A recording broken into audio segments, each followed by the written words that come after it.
Dialogue at the Wilson Center is a production of the Woodrow Wilson International Center for Scholars. And now here's your host, John Molesky. Hello and welcome to the Wilson Center in Washington, D.C. Each week, Dialogue explores the world of ideas and issues in international affairs, history, and culture. And each quarter, we explore the latest issue of the Wilson Center's flagship publication, the Wilson Quarterly, with the help of its editor, Steve Lagerfeld. Welcome back, Steve. Thanks for having me, John. We're joined by two contributors to a series of articles addressing the theme, Is Democracy Worth It? Joshua Kuchera, a DC-based freelance journalist, has written a piece titled Voting Against Freedom. And Steve McDonald, director of the Wilson Center's Africa program, has authored one called Africa's Long Spring. Gentlemen, welcome to Dialogue at the Wilson Center. Thank you. Thank you. Steve, a very provocative heading on the cover. Well, John, we're really just asking the question I think that lots of people had on their minds after the Arab Spring. A great period of hope and turmoil, democratic aspirations being voiced and big hopes, and then lots of disappointment and things not going well at all, and sometimes going very badly. And so the question arises, as it has whenever we have this kind of episode, but I think more so in this case. And really, is it worth it? Here are these sacrifices made, these hopes laid on the line for democracy, and not all of them came to fruition. Deja vu all over again after the fall of the Soviet Union. Yep. Similar euphoria, and that has sort of become a diffuse thing. And the Arab Spring, perhaps a more concentrated version of the same momentum? Well, I think, because there's something so special, I think, about the Middle East and, our hopes and fears about that region, and how really unusual this particular eruption was. I think it's something really special. You wrote in your editor's notes, it's hard as it is to establish electoral democracy, it may be even harder to establish true democracy. What's the distinction here?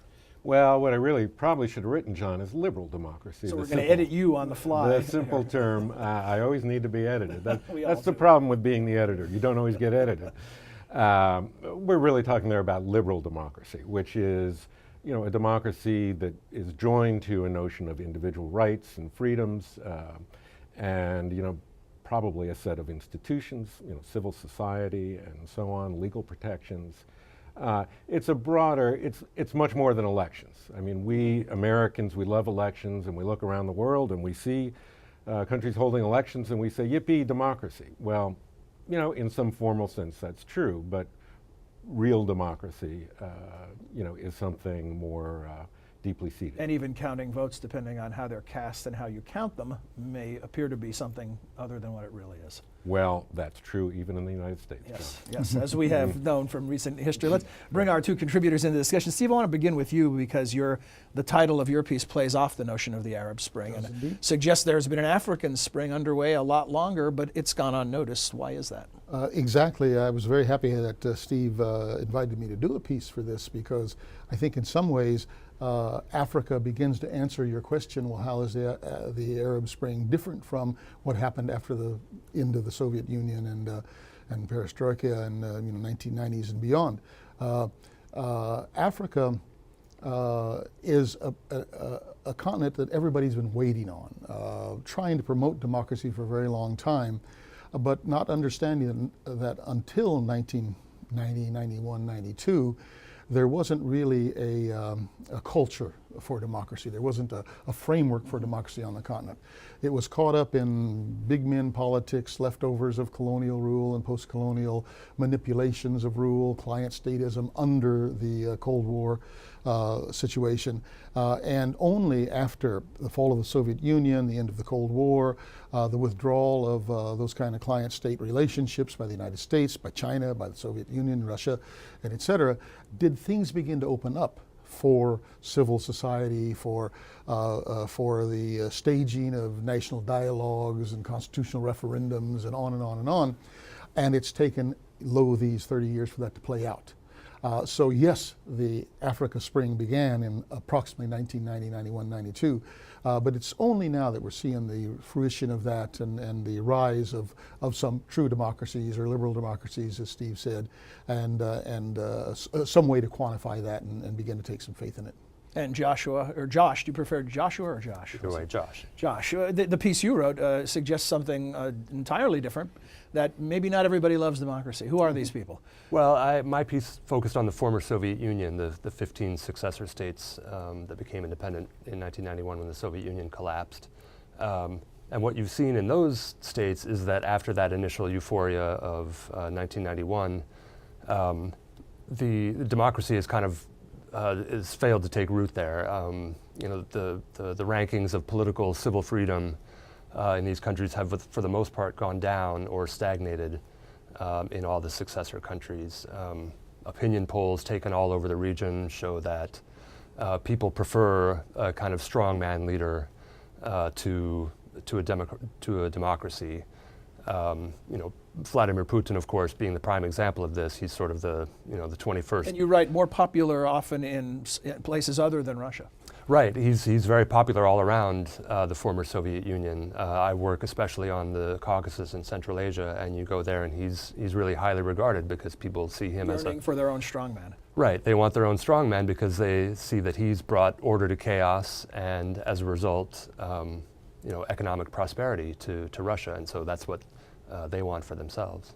Among the different parallels, one is that the story can begin at the end of the Cold War. Another is this notion of the strong man or the big man in Africa. What are the differences?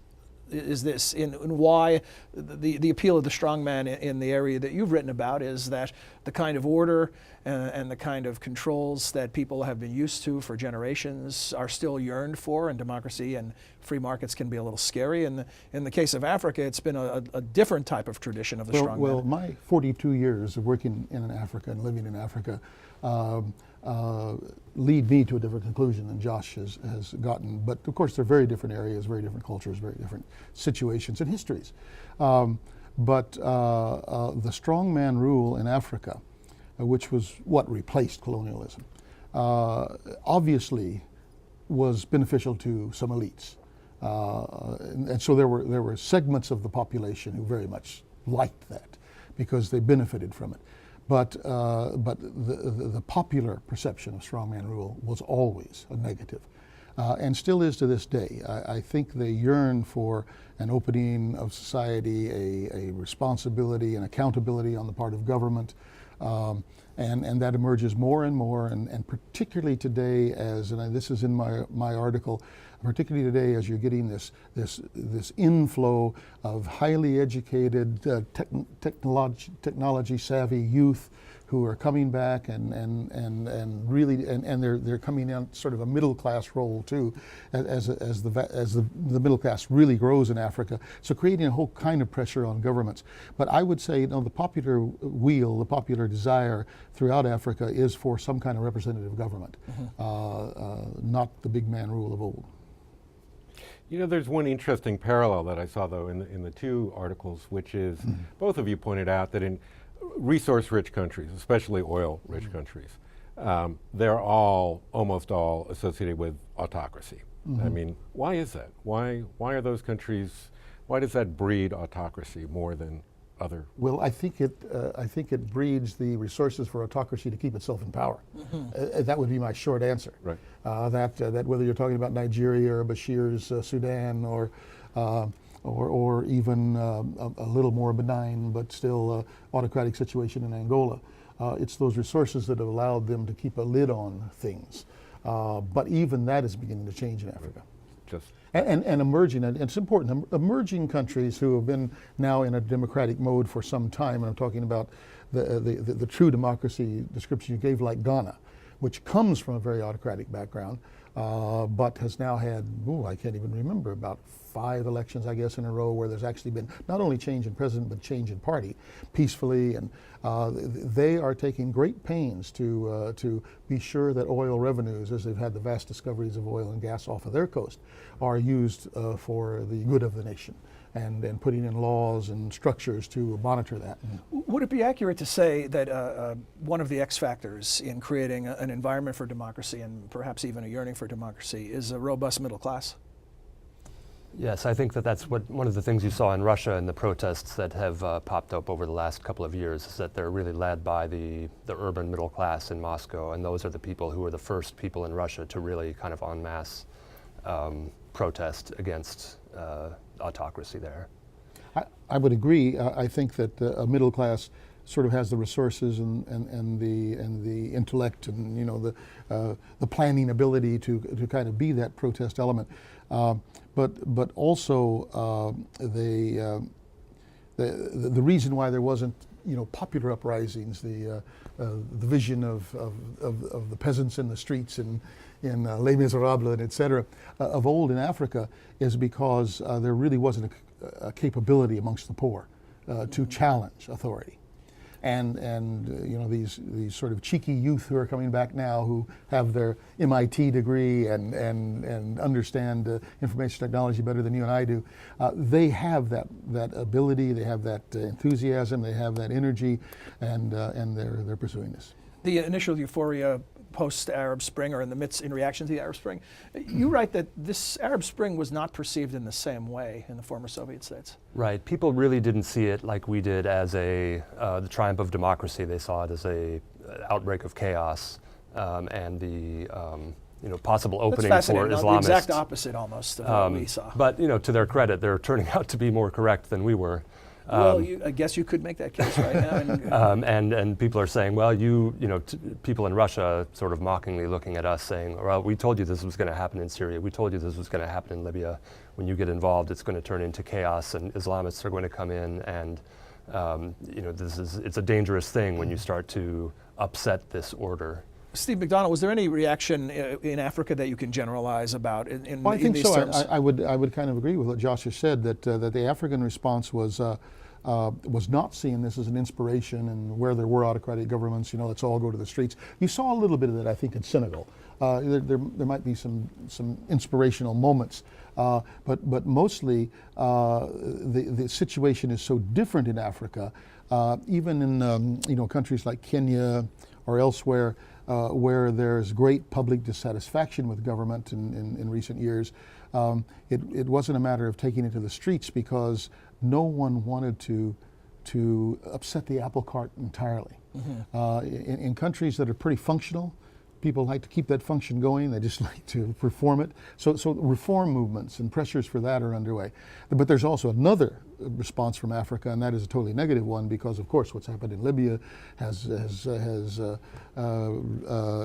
infected the whole situation in the Sahel, and although there were grievances there of long years past which needed to be paid attention to, that the government of Mali wasn't paying attention to, the government of Niger wasn't paying attention to, and they came to the surface, it has exploded a situation there that might not have exploded without all that Libyan weaponry and Al-Qaeda members and others coming down from there, yeah. Steve Lagerfeld, I should say, for those who are listening to us on radio and need to distinguish between their Steves. The other articles within the cluster that these two gentlemen don't represent, are there any elements from those that should be interjected into this discussion? Well, yeah, that's a good point, John. I mean, one of our other contributors is Larry Diamond, who is well known as a scholar and an advocate of democracy. And Larry wrote a piece for us sort of reflecting back on other episodes in recent history where the sort of democratic impulse has been expressed and been criticized. I mean, people said, Latin America will never have democracy. It's Catholic, it's got, with the tradition of hierarchy and less individualism. It's suppression by the Spanish and a whole set of cultural institutions that really would be inimical to democracy. And this was one of the big arguments. Well, you look at Latin America today, you still wouldn't call it a triumph, but wow, it's really, I would say, defied a lot of those predictions. Mm-hmm. And so, yeah, I mean, there's a lot of skepticism one can express about democracy and the preparation of this or that country or culture for democracy, but you look back at the record and the skeptics have often been wrong, not always so. Well, remember that we're talking about trends here. I mean, if Yes. you look at Africa again, just very quickly, if you look at the indexes that we can do on that, the Freedom House, which shows 23 countries in Africa that are free or partly free, and Moe Index, I think, Freedom Index shows, 27? I've forgotten exactly. But it's almost a roughly 50-50 split. Yeah, we're a long way from being there. It's a trend, it's a movement, it's positive, but we ain't there yet. And I would add, as I guess I'm the representative of the skeptics here, that I'm not a defeatist. That I don't preclude the possibility that democracy will take root in the former Soviet Union one day. That's the only reason we let you in the cluster. But that it's a very long process, and that for 20 years it's gone What backwards. does China's success indicate here? Does China make the case for non-democracies and economic growth? I think that's one of the big questions, and I think, not being a China expert myself, but I think one of the big questions is as their salaries rise, as their incomes rise, are Chinese going to demand more? Does China have much influence within the former Soviet states? Increasingly so, economically very much so, but as a sort of model, both for the people and for the governments of Central Asia, especially, which a lot of those countries in Central Asia border China. And like everywhere in the world, people look at China as an example of a country that has brought its people out of poverty very quickly, without really giving an inch on political rights. If I might, in Africa, Yes, of course, please. China has an influence economically, but we won't go into that because that's a different discussion. But China is used as a role model in terms of state democracy or development democracy, however you want to term it, particularly for a country like Ethiopia, where it's closely modeled on the Chinese. That you bring the economy right, and democracy will follow, or governance will follow.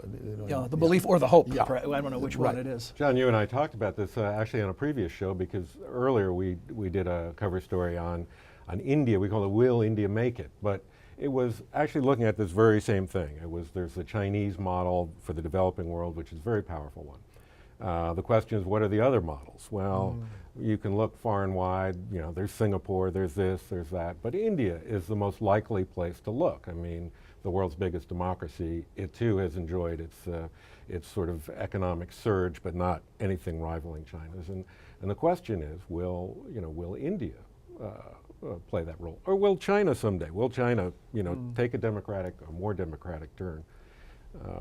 But it's, I think, truly a very important question. Well, I wonder if each of you could pick a country within the regions that you've been studying in this regard that you think best illustrates a lot of the things that we're talking about, both the struggles of democracy, the successes of democracy, the contradictions involved. Is there one case study that you could point out? Josh, let's begin with you. If I could, I might take a comparison of two countries, Sure. Kazakhstan and Kyrgyzstan, which neighbor one another. Kyrgyzstan was in the 90s sort of seen as the great hope of Central Asia. It was thought to be democratic. It was definitely going in the direction of democracy, but it has been beset by regular periods of chaos. Most recently and most disturbingly in 2010, there was ethnic pogroms in the southern part of the country. 2,000 people were killed.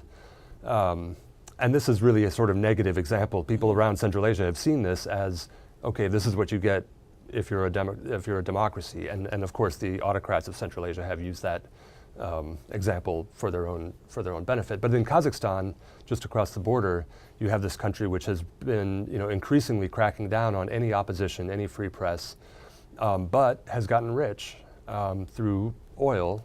But they've also sort of successfully managed their economy where they have a genuine middle class that's growing. And so you have a lot of migrant workers from the rest of Central Asia who are going to Kazakhstan and working, and that's sort of the positive model in the region. Revealing a little detail that I loved in your article was where you said when people in Kazakhstan complain about the political situation and so on, they say in the end, but at least we're not Kyrgyzstan. Exactly. That's kind of revealing. Steve, I'm sorry to do this to you, but a big question and about 1 minute for you to respond. Well, it's too bad because it's like a father picking his favorite child. Yeah. No, I think to pick one example, I'd have to stay with Ghana, which I mentioned earlier, and I won't elaborate then because Ghana has come through a series of national elections and done well with it. It's handled its economy well. Economic stability has grown out of the democracy, not the other way around, and it comes from a very autocratic background. But there are some other examples which people don't really know about, Mozambique and Cape Verde in particular. We shouldn't forget South Africa in this either, because South Africa really came through a traumatic birth and could have gone many different ways, or two distinctly different ways, in 1994. and made a very purposeful decision to become open market liberal democracy. Still has its own fragility and problems, but for the one example, I would say Ghana is probably it. Yeah. Which one of you compared the choices by de Klerk and Gorbachev in your piece? Was that? That was me. That was yeah. you. Yes, Right, yes. right. Yeah. The overlap Yeah. there. We always have to give the editor the final word, and Steve, you have about a little less than a minute for that, and a final word on this, or maybe a preview of the next issue. Well, Your one thing I want to say, editor's John, choice. is that both of these articles and others in this little cluster on Is Democracy Worth It can be read at our website, wilsonquarterly.com, and also on our app on the iPad and just about every other tablet there is. John, coming up in our next issue, we have a really unusual topic, redemption. We have this ritual in American life of you sin, you do something bad, and you go on Oprah and repent, and you're everything's elected to high okay. office And afterwards everything's or okay something, again. yeah. After the break, we'll be back with more dialogue at the Wilson Center right after this. The Wilson Center is America's living memorial to its 28th president, connecting the world of policymaking to practical options derived from the world's finest ideas, research, analysis, and honest, nonpartisan conversation. Visit us on the web at wilsoncenter.org. And now we return to more dialogue at the Wilson Center. Welcome back to our second segment. We're joined by Robert Litvak. Rob is our Vice President for Scholars and Academic Relations here at the Wilson Center, and more importantly to this discussion, he's Director of International Security Studies. Rob, welcome back to Dialogue. Good to see you again. Thanks, John. Your area, proliferation. There was a time where we talked about security, whether in domestic security or international, and it was all about nuclear weapons. And now they're still important, but they're somewhat in the background. Well, the paradox of the contemporary era is that the possibility, the one that dominated our reality during the Cold War, of major nuclear weapons exchanges between adversarial powers, the risk of that is low and has never been lower practically. But alternatively, the risk that a single nuclear weapon would be used has not been higher. And in the post 9/11 period, we've been focused on the so-called nexus of proliferation and terrorism, that a weapon of mass destruction, potentially even a nuclear weapon, could fall into the hands of a terrorist group. When we say it's never been higher, are we talking about those with desires to do damage, or are we talking about some real holes in the security of these weapons? It's both. It's apocalyptic, kind of undeterrable groups such as Al-Qaeda, whose only limitations are practical and technical, not political or moral. If Osama bin Laden had said that if Al-Qaeda obtained a nuclear weapon, they would use it. So that the intention is high. The Soviet Union, for example, didn't contemplate nuclear terrorism against the United States during the Cold War. We had large arsenals pointed at each other, but it was not nuclear terrorism that was the primary concern. So not only is there intention with groups such as Al-Qaeda, but there's also the issue of capabilities falling, as they say, proverbially in government, into the wrong hands. Mm-hmm. And the two routes by which that might occur are transfer, that a so-called rogue state So or a willing release of the technology. could transfer these capabilities knowingly to a terrorist group. And where are the greatest concerns for that possibility, before you give us the second nightmare Well, scenario? That scenario focused, I mean, that was the argumentation that led to war against Iraq in 2003, that Saddam would get it and then potentially hand it off to his terrorist group. And those were the elements that gave the war, preventive war against Iraq, urgency. Mm-hmm. Now the focus in terms of the transfer scenario has shifted to Iran and North Korea. Now Iran, the argument goes, it's inherently kind of a dangerous state in its own terms, but it might transfer capabilities to a terrorist group in certain instance of where it felt that it was in its interest to do so. I think that's a problematic scenario. The other scenario is that North Korea, which sells everything from methamphetamine to Viagra and counterfeits major currencies, would sell to a terrorist group. So that's sort of the transfer route. Can you assign a likelihood to this type of scenario?